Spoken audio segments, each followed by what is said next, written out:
El próximo 22 de octubre se celebrarán en Argentina la primera vuelta de las elecciones presidenciales con Javier Milei como favorito tras vencer en las PASO. Este domingo se celebró el primer debate presidencial que sirvió de termómetro entre los 5 candidatos presidenciales de sus posibilidades para pasar a la segunda vuelta. Milei aprovechó para mentir y hacer apología de la dictadura de Videla, negando que hubiera 30.000 desaparecidos y que en lugar de un golpe militar lo que ocurrió fue una guerra. Pero ocurrieron muchas más cosas que analizamos en este vídeo.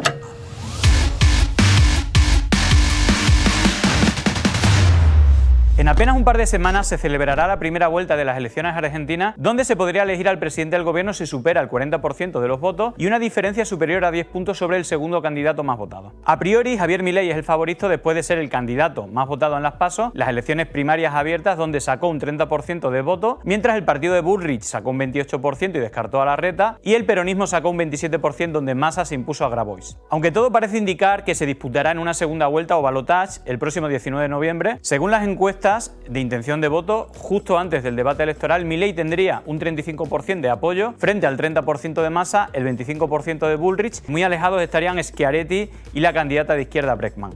Por lo que todo apunta a que Massa acompañará a Milei como candidato a ser presidente en una campaña bastante polarizada entre ambos y que se repitió en el debate, donde fueron los mejor valorados según Circuito Consultora, que dio como vencedor del debate a Massa con un 26% frente al 22% de Milei. En redes sociales también fueron los más mencionados, donde Milei tuvo 1 millón de menciones frente a las 600.000 de Massa, las 400.000 de Bullrich y las 250.000 de Bregman, que fue el revulsivo sorpresa del debate, con buena valoración y dejó varios titulares y vídeos virales. Pero vamos al resumen del debate, donde lo más destacado de nuevo fueron las mentiras y el negacionismo de Milei respecto a la dictadura de Videla. Algo que tampoco debería sorprender a nadie que siga la trayectoria del libertario socio de Vox. ¡Zurdos, hijo de puta, ahí tienen! ¡Las pelotas voy a pedir, Estado! ¡El Estado metete en el orto, la concha puta de tu madre!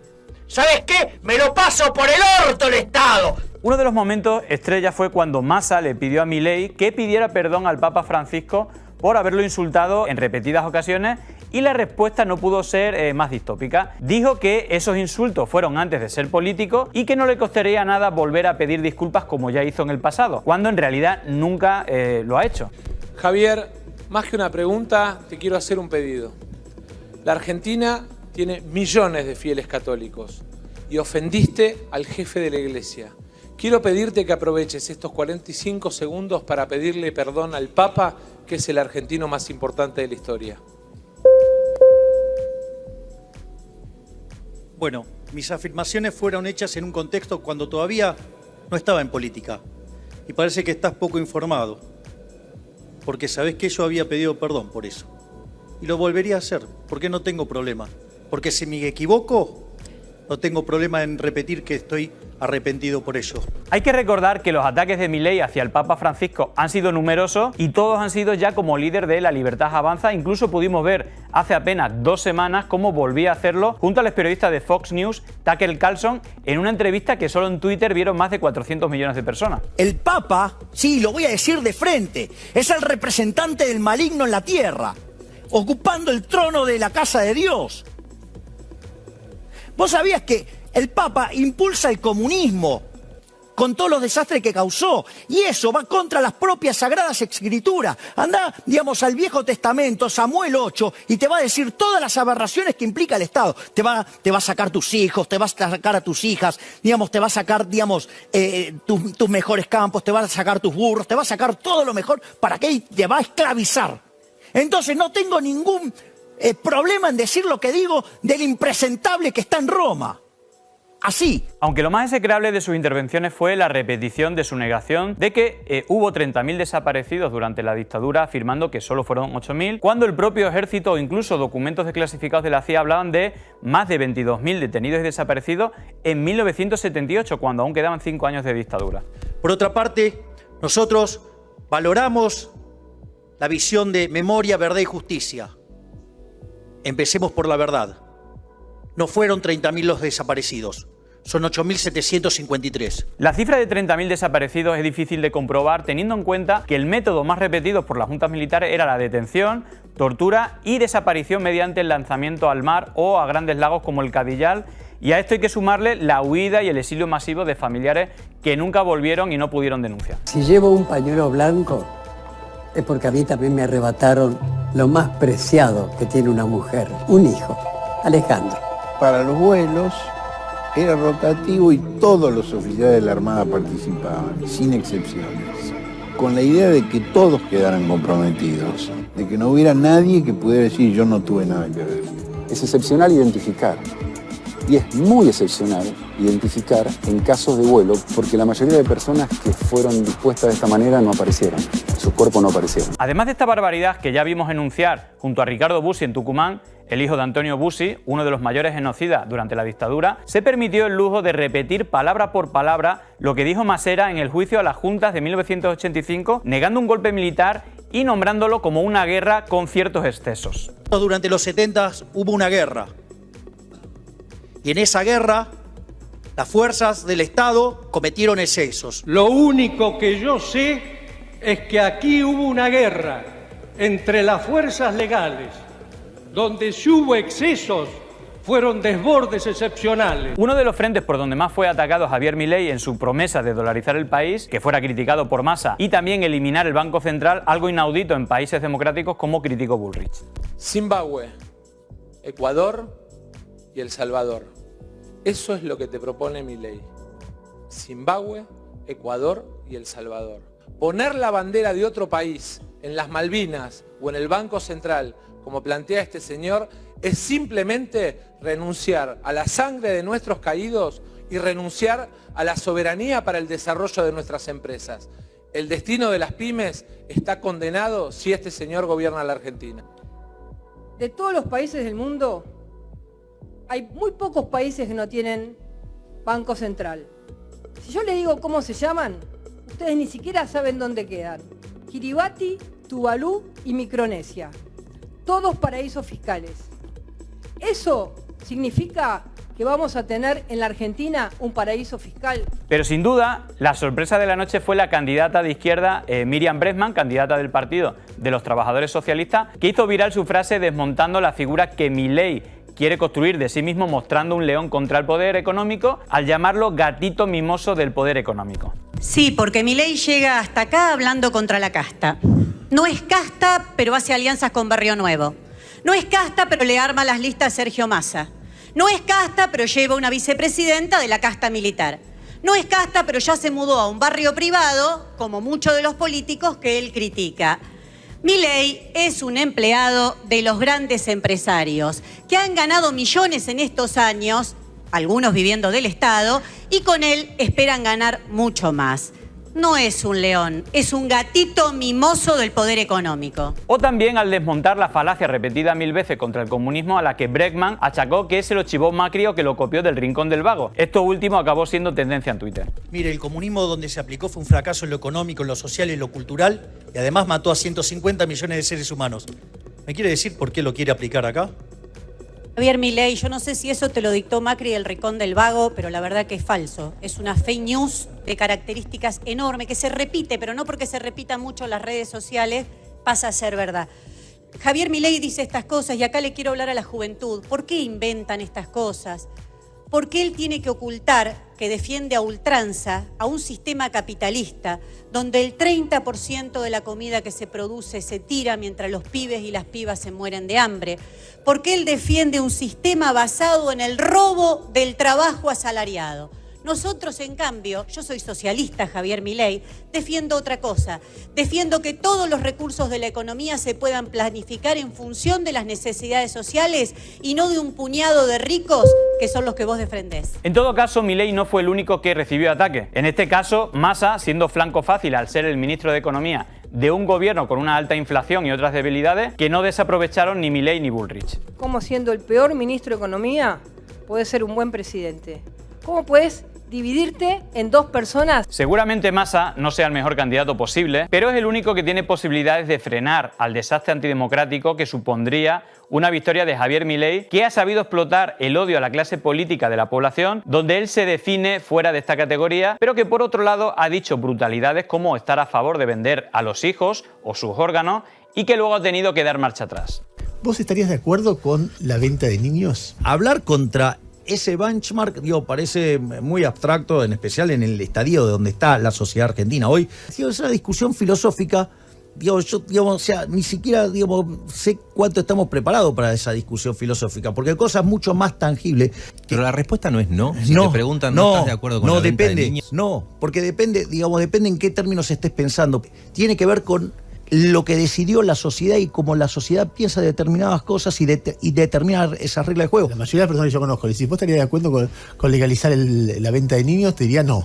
No, me parece un espanto. Yo te lo pregunto a vos. A ver, yo no, digamos, si yo tuviera un hijo no lo vendería. O sea. Pero ¿y si otro quisiera? Pero de vuelta, y digamos, si no es la sociedad la que estoy discutiendo, no es la sociedad la que estoy discutiendo, no es la sociedad la que estoy discutiendo.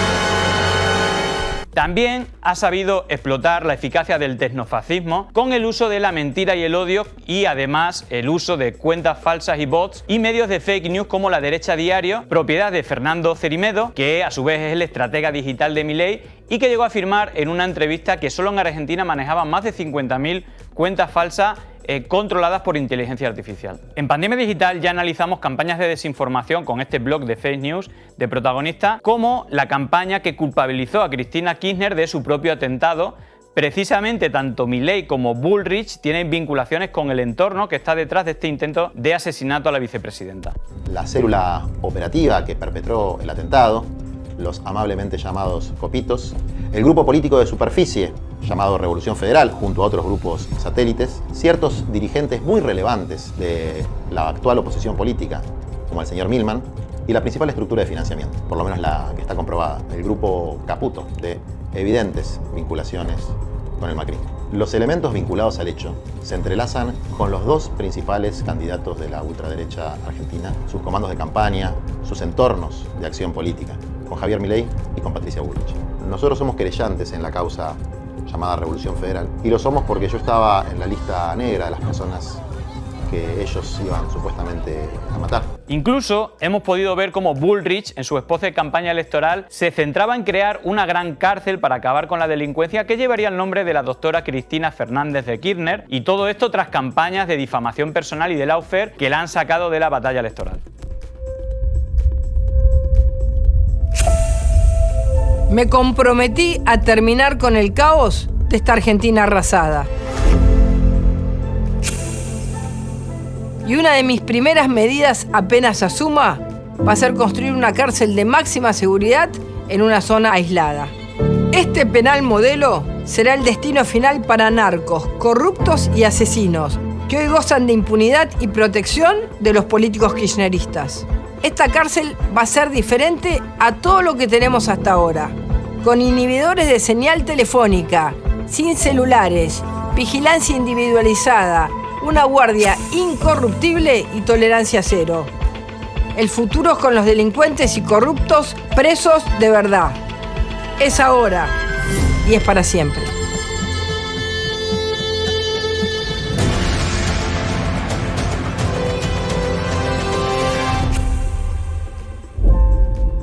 Patricia Bullrich, Luis Petri, candidatos a presidente y vicepresidente de la Nación. Juntos por el Cambio, lista 132. Bullrich, aunque pertenezca al partido de Macri, supuestamente liberal, pero más moderado que el espacio que representa Milei, es el perfil más cercano a este, donde el uso de la mentira y el odio es su principal herramienta y sería algo así como la Cayetana o la Ayuso argentina. Y también tiene momentos surrealistas como este en el que no entendimos muy bien lo que quería decir. Los argentinos estamos muy dolidos y vamos a armar un sistema que ponga el foco en el ser humano desde una perspectiva en el que todo aquello que tiene que ver con el ser humano, su vida, su educación, su cultura, su bienestar, su seguridad, estén todos bajo una filosofía muy interesante. No entiendo. Ya lo vas a entender. Pero a nivel ministerio. Es que estamos rompiendo estructuras. ¿Pero quién da la mirada integral? ¿Es un ministerio? ¿Es una secretaría? Es un sistema que va a mirar integralmente a los argentinos para que estén, digamos, para que pasen del llanto a la alegría, de la destrucción, del devastamiento al progreso. En todo caso, el día 22 de octubre sabremos si el pueblo argentino elegirá presidente o esperaremos al balotaje en noviembre, y también sabremos si la desesperación por la difícil situación económica le hace perder la memoria de lo que ocurrió hace tan solo 40 años, cuando tomaban por locas a las madres y a las abuelas de la Plaza de Mayo y les negaban que sus hijos los habían hecho desaparecer por la Junta Militar. ¿Ve que dice que tenemos un mundial en paz? El gobierno dice que ustedes son mentirosas. ¿Nosotros somos mentirosas? ¿Qué? ¿Estamos mintiendo de que los hijos desaparecieron? Está todo comprobado. En el Palacio de Justicia están todos los testimonios. En el Ministerio de Hacienda tiene todos los testimonios y todas las denuncias. La Policía Federal tiene todas las denuncias. Está todo testimoniado. Eso, lo que el gobierno diga, no es que dice mentira, miente. Hace 2 años que estamos así, 2 años. Dice que se autosecuestraron en particular. Allanaron 4 veces mi casa. Me llevaron y me torturaron para que dijera dónde estaba mi hijo. Esa es la Argentina que tenemos. Queremos a todos, no los queremos a uno, a mi hijo. Yo quiero a todos los hijos de todas las mujeres. ¿Cuántos son ustedes? Miles de mujeres, miles en todo el país, miles. No sabemos nada y desesperación, señor, porque ya no sabemos a quién recurrir. Consulados, embajadas, ministerios, iglesias. Todas partes se nos han cerrado, las puertas. Por eso les rogamos a ustedes, son nuestra última esperanza. Por favor, ayúdennos, por favor, son nuestra última esperanza. Esto nunca debería repetirse, ni tampoco un presidente que niega que esto ocurrió o que repita las palabras de los militares golpistas para justificarlo. Así que desde aquí decimos nunca más.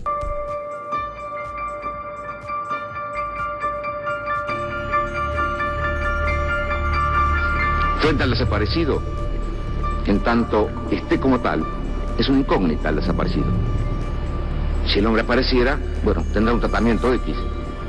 Y si la desaparición se convirtiera en certeza de su fallecimiento, tiene un tratamiento Z. Pero mientras sea desaparecido, no puede tener ningún tratamiento especial. Es una incógnita, es un desaparecido. No tiene entidad, no está ni muerto ni vivo, está desaparecido.